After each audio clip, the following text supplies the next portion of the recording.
כדי נביא לכם מעשה.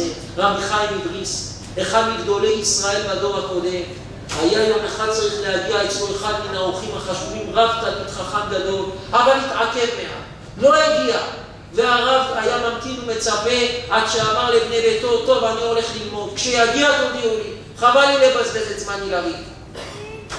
התחיל הרב ללמוד, עברה כשעה וחצי, שהרב שקוע בסוגיה, לפתע אחד הילדים בבית צועק, הוא הגיע. הרב חשב הגיע, לקח את החליפה, שם עליו את הכובע והתחיל לרוץ לכיוון הרחוב. ואלה בני הבית כמשתוממים, אף פעם הרב לא רץ לרחוב. האורח ככל שיהיה חשוב הוא בא לרב, לא שהרב רץ אליו. לפתע אחרי חצי שעה הרב חוזר בצער על פניו. אמרו לו, כבוד הרב, למה רצת? לאיפה ברחת? אמר להם, כשצעקת הוא הגיע, בראש שלי זה היה המשיח. אז רצתי והלכתי, אבל התאכזבתי כשנודע לי שזה לא הוא. איך חשב על המשיח? מה פתאום? רבותיי, כשבן אדם בראש שלו חושב על דבר מסוים, כשמדברים איתו הוא מיד חושב שאתה מדבר על אותו נושא. כיוון שבראשו של אותו צדיק, של רבי חיים מבריסק, כל הזמן הייתה המתנה וציפייה, כל הזמן הייתה השתוקקות ותפילה. מתי יבוא המשיח? כשאמרו לו הוא הגיע, הוא היה בטוח שזה המשיח. הרבי מקוץ, בסוף חייו כשהוא היה גוסס, ברגעים האחרונים, אמר לאחד המקורבים שלו שהיו יושבים לידו, אמר להם, אני אגיד לך את האמת, אם הייתי יודע שהמשיח לא יבוא עד עכשיו, מזמן כבר הייתי עוזב את העולם. הוא אומר לו, אבל את האמת, אני אגיד לך כבר 30 שנה שאני חולה, וכל יום אני אומר, תתאפק, תחכה עוד, תתגבר, המשיח מגיע, תחכה עוד קצת, תתגבר, המשיח מגיע. אבל אם הייתי יודע שלא יבוא עד עכשיו, אומר, הייתי נפטר מזמן. רבותיי, זה מה שהחזיק את עם ישראל שנים בגלות. זה מה שהחזיק את עם ישראל כל ימי היותם בצרות, גם בשואה הארורה. אחד הסיפורים המזעזעים והמרגשים ביותר, הסיפור של רבי שמואל פסטן, אחד מגדולי ישראל, אחד הצדיקים, באותה שעה שהיה מובל באחד הקרונות לטרבלינקה. הוא וכל חבריו, הוא וכל משפחתו, הוא וכל מכריו, הוא יושב בקרון, ולפתע הוא התחיל לזמזם. הוא התחיל לזמזם את השיר המפורסם, אני מאמין באמונה שלמה, בכל יום, בביאת המשיח. את הפיוט, את המזמור, את אותו ניגון המפורסם של האני מאמין, מי שמכיר זה הוא תיקן, הוא זה שחיבר. לפתע מסתכלים עליו כל חבריו שנמצאים מסביבו ולא מאמינים. היהודי נמצא בתוך קרון, דחוס איזה 2,500 איש בקרון שמיועד להובלת בקר, ויש לו זמן לשיר, ועוד איזה שיר אני מאמין, אבל הוא הצליח להעליב ולשלב את כל הקרון. כולם התחילו לשיר איתו ביחד, וכשהקרון שלו התחיל לשיר, גם הקרונות הבאים התחילו לשיר. ולפתע נשמעה תפילה וציפייה, אני מאמין באמונה שלמה, מתוך כל הקרונות כולם. באותה שעה שמעיד אחד שהיה איתו בקרון, שהיו מתים יהודים והיו קוראים את בשרם כדי לאכול את כבדם, כיוון שזה היה הדבר הראוי לאכילה מאותן גופות שהיו נפטרים. אומר באותה שעה הוא צעק, אני מאמין באמונה שלמה. תוך כדי התלהבות ורגש גדול הוא אמר, אני מבקש להודיע הודעה. כך אמר להם. אומר להם אותו הרבי שמואל פסטן, אמר להם בליעזר פסטן, מי שיעזוב עכשיו את הקרון ויצליח לברוח ולהגיע לאדמו"ר ממוג'יץ בארצות הברית ויאמר לו את אותו השיר שעכשיו שרנו וינגן לו את אותו ניגון, אני מבטיח לו חצי מהעולם הבא שלי. שתי בחורים צעירים קפצו, אחד נפטר תוך כדי קפיצה בנפילה, השני שרד את המלחמה. הוא הגיע לארצות הברית, הוא סיפר לאדמו"ר ממוג'יץ את אותו שיר, את אותו פזמון, את אותה מנגינה.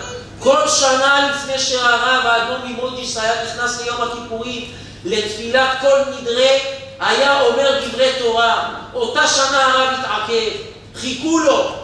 כשהרב נכנס לבית הכנסת, אמר להם, השנה אני רוצה לספר לכם סיפור, אני לא אגיד לכם דברי תורה. ואז הוא סיפר להם את הסיפור הזה של רבי אליעזר פסטן, באותו קרון, עם אותו שיר וציפייה. רבותיי היקרים, השיר הזה שרד ועד היום מנגנים אותו הרבה בחצרות חסידים ובאדמו"רים רבים. אבל מה אנחנו לומדים מכאן? יהודי שנמצא בגיא צל מוות, נמצא בתוך גיא ההריגה, אחרי הכל ציפה והמתין ושר אני מאמין באמונה שלמה בביאת המשיח. רבותיי היקרים, זה התקופה, אלו הימים, אין לנו זמן רב, צריך בימים הללו להתחנן, לבקש, לייחד. אנא ממך בורא עולם, השיבנו אדוני אליך ונשובה, חדש ימינו כקדם. עשה למענך אם לא למעננו, עשה למענך והושיענו. תבקש על בורא עולם, תבקש על השכינה, עזוב את הצרות שלך בצד, תעזוב את הבעיות, ונסיים לכם במשל. יש מעשה שמספרים לתאר לנו יהודי כשבא להתפלל לבורא עולם. היה מלך שבנו שרף עליו, חטא ועבה ופשע, המלך גירש אותו מעל פניו, אבל כיוון שזה בנו, שלח איתו 2 סוכני חרש שישמרו עליו לראות מה קורה איתו. הילד הלך, טעה במדבר ונפל באיזה בור, שבר את רגליו ואת ידיו, צרעותיו, בוכה בכי גדול. רץ מיד המלך, אמרו לו, תשמע, הבן נפל בבעיה ובצרה. רץ המלך ליד הבור, אומר לו, בני היקר, מה אתה מבקש? אומר לו הילד, אבא, אתה יודע שיש לי כמה תוכים בבית, שכבר 3 ימים לא הבאתי להם לאכול, למה זרקת אותי, תעשה לי טובה, תן להם לאכול. אומר לו, מה עוד אתה מבקש? אומר לו, יש לי עוד כמה חיות קטנות, כמה מהלכי על 4, דג להם גם כן. אומר לו, מה עוד? אומר לו, אבא, קצת כואב לי, תשלח לי כמה משחות, אני צריך להבריא. אומר לו, ומה עוד אתה מבקש? אומר לו הבן, אבא, בלילות קר לי פה וחסר לי מנורה, תשלח לי שמיכה ומנורה ותודה רבה. אומר לו האבא, ומה עוד אתה מבקש? אומר לו, תודה רבה. אם תביא לי מה שביקשתי זה מספיק. מסתכל עליו האבא ואומר לו, בני, למה אתה לא מבקש שאני אוציא אותך מהבור? ואז תחזור לבית, יהיה לך שמיכה, תאכיל את התוכי, יהיה לך כל טוב.